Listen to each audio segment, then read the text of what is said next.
Here's my tracing. As you can see, I have placed the bag over top just to get a better idea to videotape it for you, and I'll show you the bag in 1 second. I'm going to remove it from the ham hock and place it down here for you to read it better. Let's see if I stay here. You can see that the paper has been labeled appropriately with the markings at 12 o'clock and 6 o'clock, so that you will be able to distinguish placement, and labeled with the date and who took the measurement up on the top right hand corner. It's been labeled with B for bone. There's 2 bony areas in here, M for the muscle, and the N is the necrotic tissue with the corresponding area that's crossed being the connective tissue. The measurements were taken using the centimeter section of our measuring device here against the longest width to the longest length, and as such. And the results were as following for, there you go, for the tracing. The tracing measured in at 2.9 centimeters by 3.1 centimeters, equaling a total surface area of 8.99 centimeters squared. And when the direct measurement was taken, it was 2.8 centimeters by 3.0 centimeters, equaling 8.4 centimeters squared.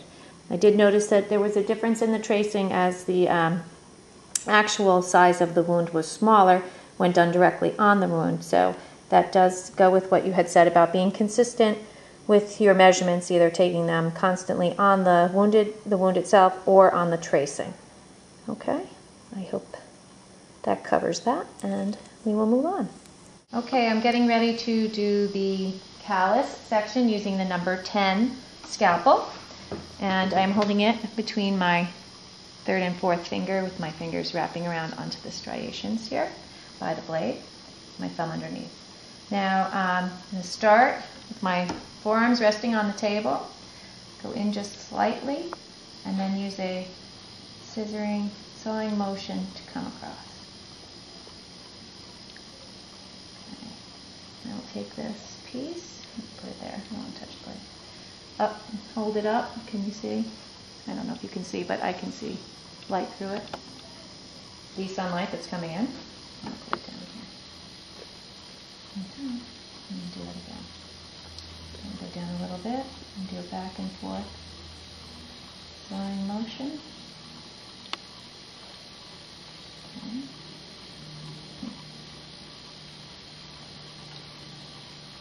I think this would be an ideal time to use tweezers. I don't know.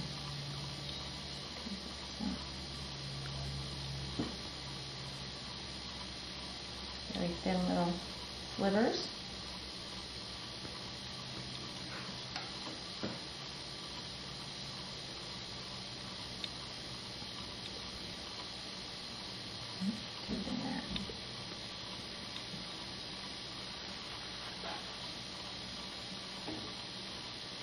And going down using the curved edge of the blade and then leveling it off. My little sawing motion to go back and forth.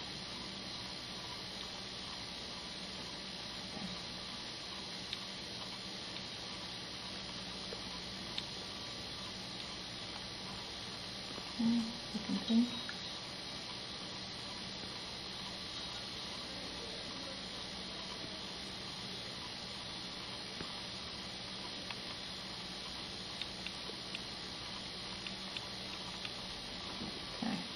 Do this for a while and I'll show you the end result in a minute. Now it is. Okay, as you can see, here we are. These are my scrapings, and here is my finished product. I did go a little deep on that one spot, but the rest is a nice pink area there. Again, you want to make sure that you are holding it correctly and do that back and forth shaving motion, mostly with the hands and fingers and wrist, with both hands supported. Okay. Off in here while I'm trying to do the cross thatching. Using the number 15 scalpel. I'm going to go across, cutting not too deeply, make our tic-tac-toe board. I'm going to start this way, holding it like a pencil, nice and firm, and using the rounded edge of the blade to come across. And then we'll pull it apart, and I do not see any white, so I'm assuming that is a good cut.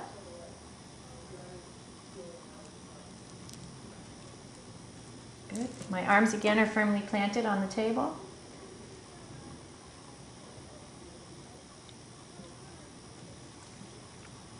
Check my cuts. I don't see anything but light blue when I open it. Good. And I'll go the opposite way now.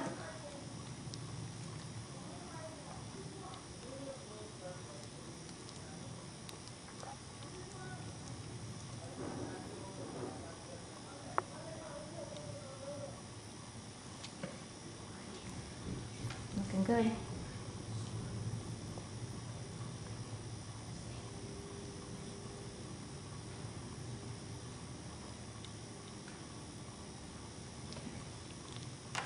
Just pull them apart. I can see the checkerboard, nice and light blue. And this way as well. Okay. There we go.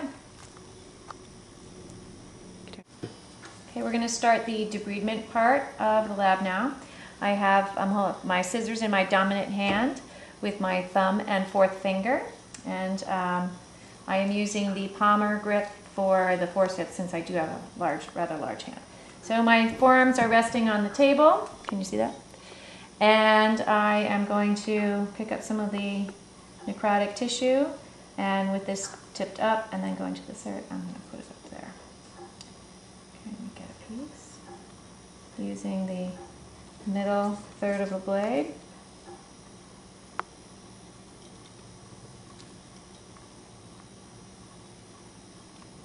There we go.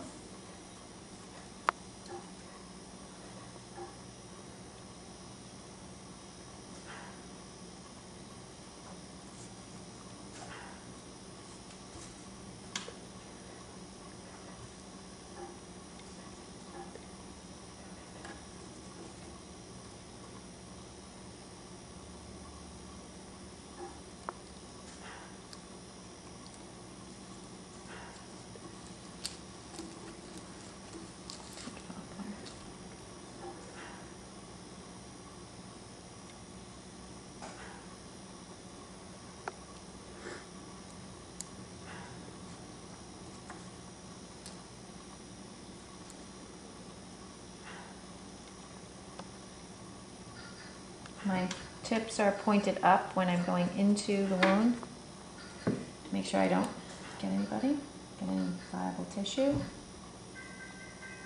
Wednesday.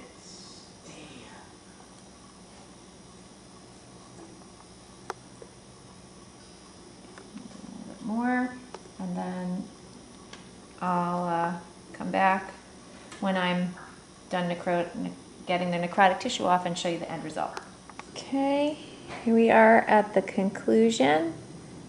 Here are my lovely bits of necrotic tissue that I was able to take off. If you can see it.